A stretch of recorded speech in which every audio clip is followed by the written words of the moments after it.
नमस्कार बच्चों, आज हम इकाई नंबर 8 दोहा अष्टक, जिसका साहित्य स्वरूप है दोहे, आज इसे हम समझेंगे। ये देखो बच्चों, पेज नंबर 43 में इकाई नंबर 8 दोहा अष्टक, इसमें आपको कबीर जी के, तुलसीदास जी के और रहीम जी के दोहे दिए गए हैं। दोहा एक छोटा सा छंद है। हिंदी के कई पुराने कवियों ने इस छंद में कविताएं भी लिखी हैं। दोहा अष्टक में 8 दोहे दिए गए हैं। इनमें 3 कबीर जी के, 2 तुलसीदास के और 3 रहीम के दोहे हैं। इन दोहों से हमें तरह तरह की व्यवहारिक शिक्षा मिलती है। देखिए, जो कबीर जी हैं 15वीं शताब्दी के कवि हैं। ये बहुत बड़े संत थे। इन्होंने हिंदू और मुसलमानों को उनकी गलतियों के लिए फटकारा है और दोनों को हिलमिल कर रहने का उपदेश दिया है। और जो तुलसीदास जी हैं वे 16वीं शताब्दी के प्रसिद्ध रामभक्त कवि हैं। इन्होंने रामचरितमानस नामक प्रसिद्ध ग्रंथ लिखा है। और जो रहीम जी हैं, इनका पूरा नाम है अब्दुल रहीम खान खाना। ये बड़े उदार और अनुभवी थे। हिंदी में इन्होंने बहुत से सुंदर दोहे लिखे हैं। अब देखिए, सबसे पहले आपको यहाँ पे 3 जो दोहे दिए गए हैं, कबीर जी के दोहे दिए गए हैं। इनमें सबसे पहला दोहा है, बड़ा हुआ तो क्या हुआ जैसे पेड़ खजूर, पंथी को छाया नहीं फल लागे अति दूर। अब देखो, पंथी मतलब यात्री, राही या मुसाफिर, और अति मतलब बहुत। तो इस दोहे में हमें कबीर जी कहना चाह रहे हैं कि बड़ा होने से कोई महत्वपूर्ण नहीं हो जाता। तो जो खजूर के पेड़ का उदाहरण देकर हमें समझा रहे हैं, जैसे खजूर का पेड़ बहुत बड़ा है पर उससे मुसाफिर को छाया भी नहीं मिलती, क्योंकि खजूर का पेड़ इतना ऊंचा होता है उसकी छाया भी नीचे तक बराबर नहीं पहुंचती। और जो उसके फल भी है बहुत ऊंचाई पे लगते हैं, इसलिए अगर मुसाफिर या कोई उसके फल भी तोड़कर खाना चाहे तो वो भी उसे इतनी आसानी से नहीं मिलती। इसलिए यहाँ पे कबीर जी हमें ये कहना चाहते हैं कि बड़ा होने से ही कोई महत्वपूर्ण नहीं हो जाता।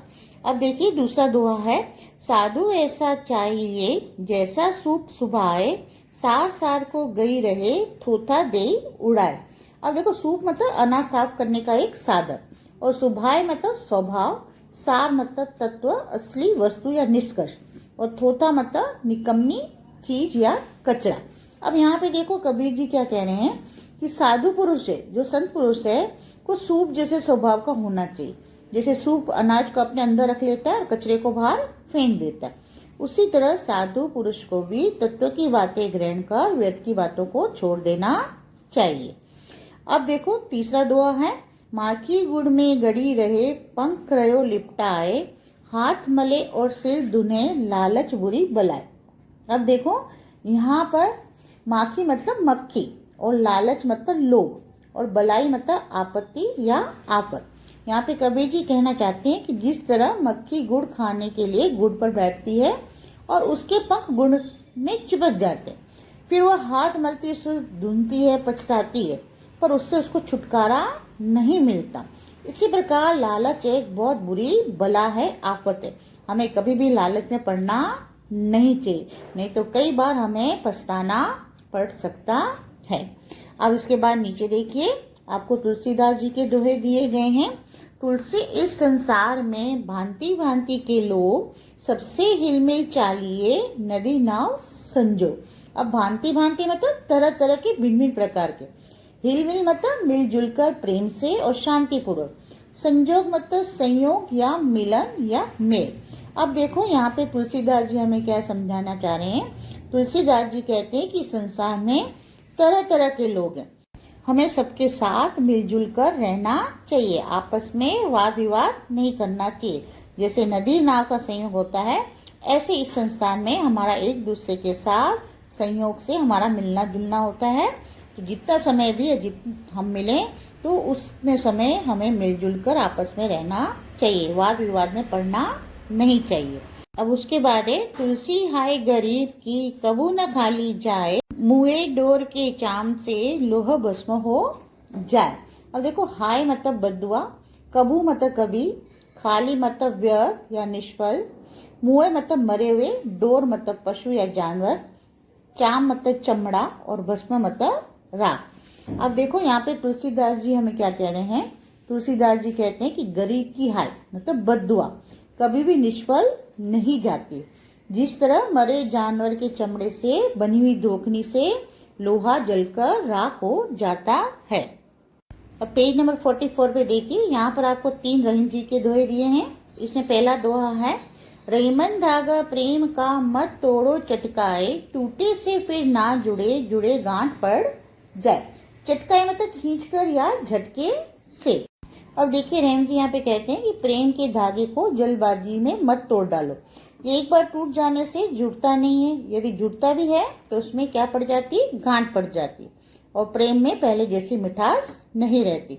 अब उसके बाद है, तरुवर फल नहीं खात है, सरवर पिय न पानी, कई रहीम पर काज हित, संपत्ति संचही सुजानी।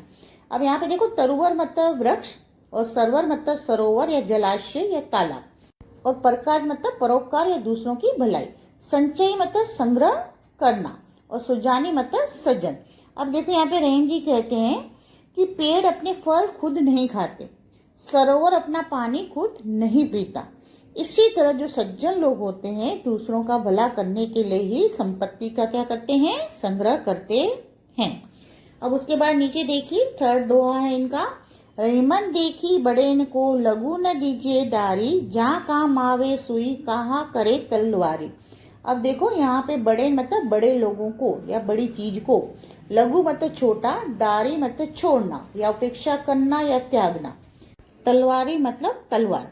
अब यहाँ पे देखिए रहीम जी कहना चाह रहे हैं, बड़े लोगों को देखकर छोटे लोगों का त्याग मत करो, मतलब बड़े लोगों से प्रभावित होकर छोटे लोगों का त्याग मत करो, उनकी उपेक्षा मत करो। जहाँ सुई काम आती है वहां तलवार काम नहीं आती। अब नीचे देखिए आपके शब्दार्थ हैं, पंथी मतलब मुसाफिर, यात्री या राही, सूप मतलब अनाज फटकने का छाछ, सार मतलब निष्कर्ष या सारांश, थोथा मतलब निकम्मा या कचरा, बलाई मतलब आपत्ति, आफत या विपत्ति, भांति भांति मतलब तरह तरह के या भिन्न भिन्न, हाय मतलब बदुआ, भस्म मतलब राख, चटकाए मतलब शीघ्र, तुरंत या फौरन, तरुवर पेड़, सरवर सरोवर, संचही मतलब संग्रह करना, सुजानी मतलब चतुर, बड़े मतलब बड़ा, तलवारी मतलब तलवार। अब नीचे देखिए आपके मुहावरे हैं, हिलमिल चलना, सहयोग करना, लोहा भस्म हो जाना, कठिन चीज का भी नाश होना। आज के लिए बस इतना ही। नमस्कार।